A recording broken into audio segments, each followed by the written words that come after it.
Hello there, and welcome to Know Where to Hide. The mask issue seems like something that was so 4 years ago, and it's behind us. And can we please forget about it and move on? But it turns out that no, it's actually a pretty important bill making its way through the Idaho legislature right now and actually making some progress. And that's a good thing. We'll give you some of the pros and cons as evidenced by the people who spoke in favor of and against the bill in just a few moments. All reporters are biased, the Idaho Press Club are biased, all media, newspaper, radio. To be completely blunt here, Brian, and there are plans to expand indoctrination. That's right. Well, Idahoans are also concerned. Horror shot. That line would be moving a little bit farther west. I'm like crying. Nobody wants to see dark money is influencing policy. Once again, welcome to Know Where to Hide. I'm Brian Hyde, and there is so much going on right now in the Idaho legislature. School choice is going to be a big thing. We'll actually talk about that more on Thursday. But right now, mask mandates are a pretty big deal. And in fact, let's dive right in. There's a story here from the Idaho Capital Sun. Look at this headline. Okay, we got to take a win anywhere we can. My body, my choice. Oh, really? Idaho House Committee passes bill to prohibit government mask mandates. So this is House Bill 32. Now it heads to the full Idaho House floor for consideration. But isn't that funny? Well, we're gonna get this pro-abortion message in there somehow. This is about your bodily autonomy, and it applies whether you are a supporter of abortion or not. But it was a big deal. And now we have a bill that is before the Idaho legislature, which would seek to limit, with a very few exceptions, which entities and which government agencies would have the authority to mandate that people wear masks. Now, this is not talking about private hospitals or health centers or things like that. There are places where it is private businesses. If that's what they want to do, that's their prerogative. But when the state gets involved, it's a much different matter. So let's talk a little bit about why would someone want to keep the ability to make those mask mandates? Well, here's Kelly Packer, previous Idaho legislator. Now she's a lobbyist for Idaho Cities, the Association of Idaho Cities. She tells us we never mandated masks and also says trust the science. Sounds like Kelly's kind of a true believer here. Hard to imagine this line of thought still exists, says Lauren. The brainwash is strong. Let me give you 3 direct quotes, maybe 4 direct quotes from Kelly Packer, trying to justify why we don't want to see authority curtailed on the part of elected officials who might mandate masks or locking down businesses or getting shots or anything like that. She says the reason you don't want to pass this bill is because you're blocking elected officials' authority to make decisions, informed decisions, down the road on things we may not have any idea about. That's exactly where you found elected officials in 2021 and 2022. Now, what she's pleading here is, look, we were ignorant. We didn't know what was going on, but we had to do something. And actually, that's not true. When you don't know what to do, sometimes the do something, do anything mentality is what gets you into trouble. It's very possible that's what led to trouble on the part of elected officials in Idaho as well as elsewhere, because they didn't know exactly what they were dealing with. But in taking the actions that they did and supporting the arrest of people standing outside singing hymns in a church parking lot, arresting people who weren't leaving a closed down playground quickly enough, arresting people who weren't wearing masks. This really happened. So what do we do to stop, that kind of lack of foresight, or in this case, lack of hindsight? Here's another quote from Kelly Packer. Kelly says, local elected, meaning the local elected officials, did what they thought was right for their communities, which was essentially they panicked. Many of them.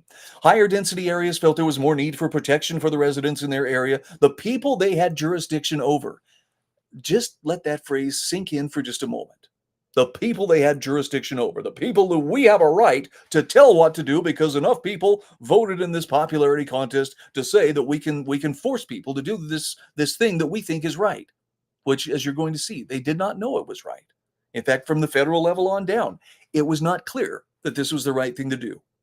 But Kelly insists, well, they were just trying their best to keep their residents safe and to keep their communities healthy. Now, it's interesting. I think it was Heather Scott asked her, well, are you saying then that elected officials at the city level have a duty to keep their citizens healthy? Yes, they do. Yes, they do have this to attend to their health and their safety. And she goes, well, then what? Representative Scott says, well, what are you doing then, Are you telling me that a city manager would have responsibility for people with diabetes? I think you see the point. Where does it end?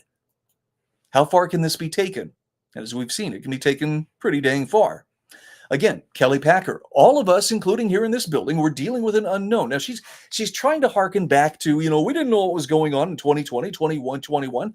We just wanted to throw everything out the window in terms of we're going to follow the lead of, the Centers for Disease Control and Dr. Fauci, among others, Dr. Birx, and we're going to do what they tell us. And also there was, I think, a small amount of federal money that was contingent upon, following the mandates. But she says, as was already mentioned, there was information on both sides, pro-mask, con-masks, right? Yeah, there was. And you know who was right? The doubters, the skeptics. But in Idaho alone, she says most cities did not implement a mask mandate, even though there are public health districts recommending that they do so. Now, this is technically true, and I know that there were actually a number of cities here in south central Idaho that discussed it, but decided, no, we're not going to mandate this for our citizens. That was wise on their part to step back, regardless of what these public health districts recommend that they do. And here's the kicker.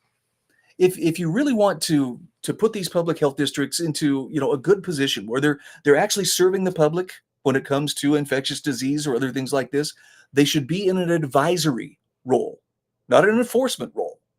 And this is where they got their signals crossed, and it's what got them into trouble.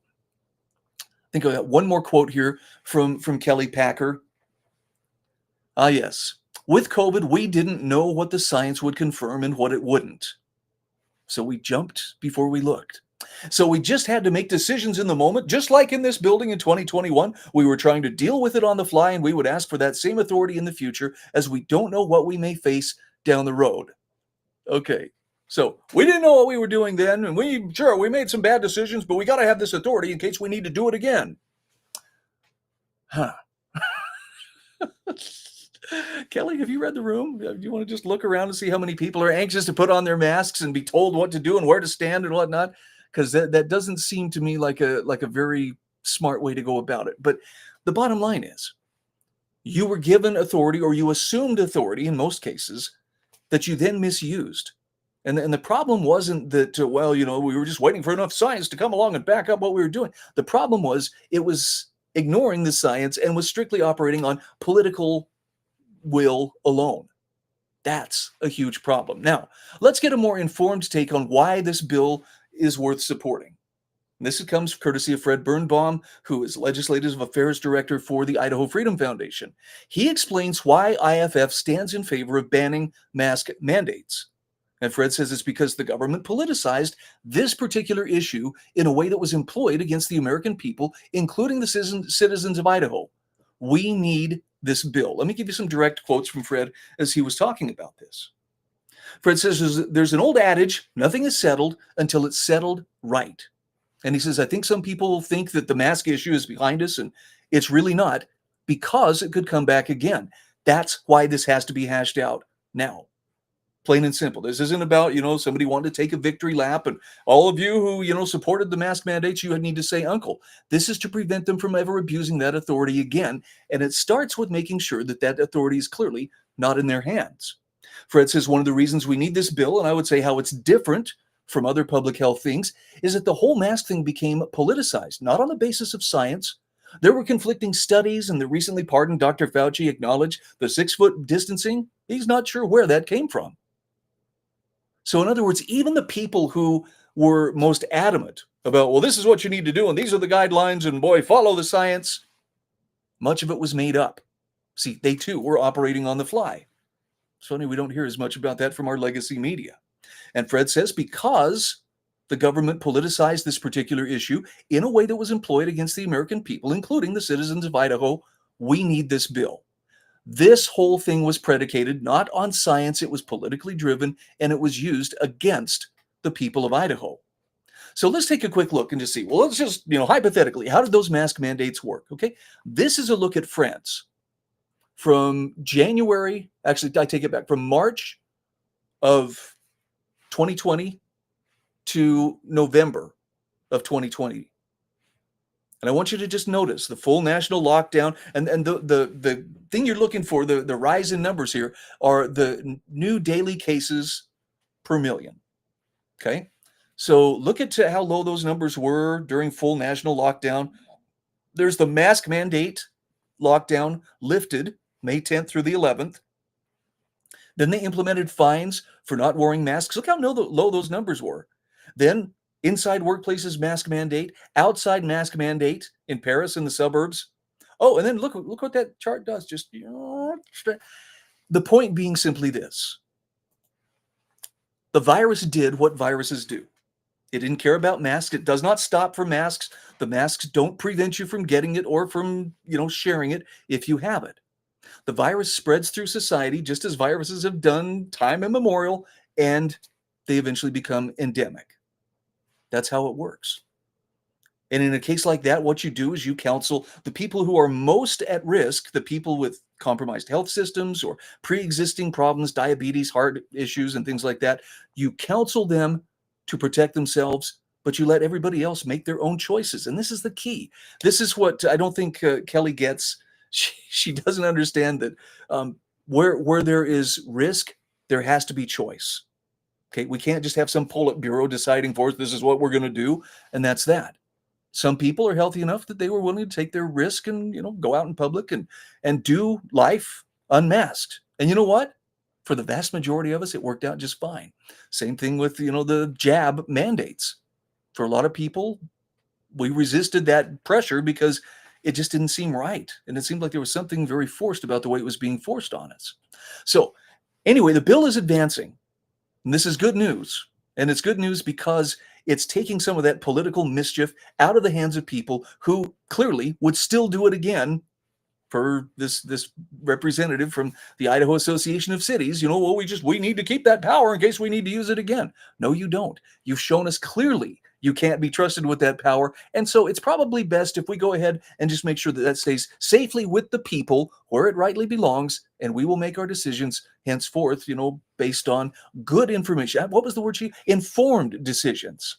Yeah, that sounds about right. That's got a nice ring to it. Oh, and if we need some advice, we'll be happy to ask.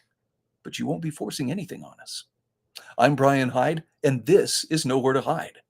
All reporters are biased. The Idaho Press Club are biased. All media, newspaper, radio. To be completely blunt here, Brian, and there are plans to expand indoctrination. That's right. Idahoans are also concerned. Horror shot. That line would be moving a little bit farther west. I'm crying. Nobody wants to see Dark money is influencing